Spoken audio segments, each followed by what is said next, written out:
I am sorry ji, laptop से net का कोई इशू हो गया था, तो मैं अब मोबाइल से ऑनलाइन हुआ हूँ. सो we discussed about 4 to 5 definitions of good governance. और अब फिर हम एवोल्यूशन पे, और एवोल्यूशन पे मैं काफ़ी बोल भी चुका था, एंड देन आई रियलाइज के नेट डिस्कनेक्ट हो गया. As far as evolution of good governance is concerned, so the idea came into limelight since last 3 to 4 decades. और उसमें फिर स्कॉलर्स 3 इम्पॉर्टेंट डेवलपमेंट्स को हाईलाइट करते हैं कि जो एवोल्यूशन ऑफ गुड गवर्नेंस और इस आइडिया का जो सिस्टम में इन्फ्लुएंस और इसकी जो इम्पोर्टेंस है उसके कॉन्टेक्स्ट में. First one, economic backwardness of third world countries, particularly African countries. If we read the World Bank reports of sub-Saharan economies of 1980s, तो उसमें repeatedly economic dualism of UNDP, उसके failure की reasons इन सब सहारन economy, वो उसको connect करते हैं with the idea कि गुड गवर्नेंस नहीं थी. Secondly, collapse of the socialist economies of 1980s and early 90s. ये जो collapse हुआ है, डिक्लाइन हुआ है सोशलिस्ट इकोनॉमीज का of late 1980s and early 1990s, तो उन इकोनॉमीज के पास भी और कोई जो है वो इनिशिएटिव या और कोई रास्ता नहीं other than adhering to capitalism. But सिर्फ कैपिटलिज्म के साथ कनेक्ट हो जाना ही काफ़ी नहीं था. एक ओवरऑल सिस्टम की ओवरऑलिंग करने की ज़रूरत थी, और उसके लिए सोशलिस्ट इकोनॉमीज़, जो एक्स सोशलिस्ट इकोनॉमीज़ थी, उन्हें effective decision making and effective governance की ज़रूरत थी.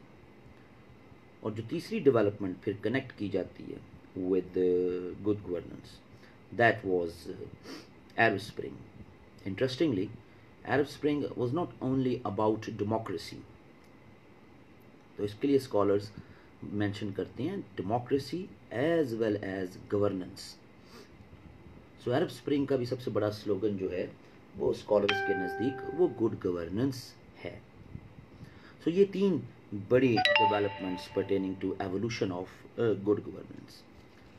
आगे बढ़ने से पहले it is again pertinent to have an understanding कि हम गवर्नेंस के आइडिया को समझते क्या हैं, और हम जब ये गुड गवर्नेंस की बात कर रहे हैं तो हम किस अथॉरिटी को क्वेश्चन कर रहे हैं या किस अथॉरिटी से एक्सपेक्ट कर रहे हैं कि वो इफेक्टिव डिसीजन मेकिंग करे.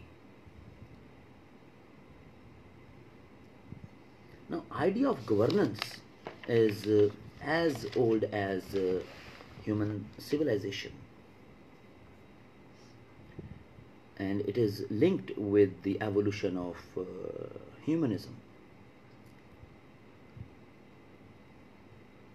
Broadly, 2 तरह की आप गवर्नेंस के आइडिया को 2 कैटेगरीज में डिवाइड कर सकते हैं, formal governance and informal governance. Multiple layers हैं गवर्नेंस की. अर्बन गवर्नेंस भी है, रूरल गवर्नेंस भी है, national, international, corporate culture, local governance.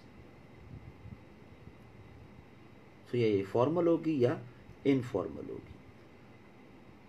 हम किस गवर्नेंस की बात कर रहे हैं, हम किस एक्टर की बात कर रहे हैं, हम गवर्नमेंट की बात कर रहे हैं.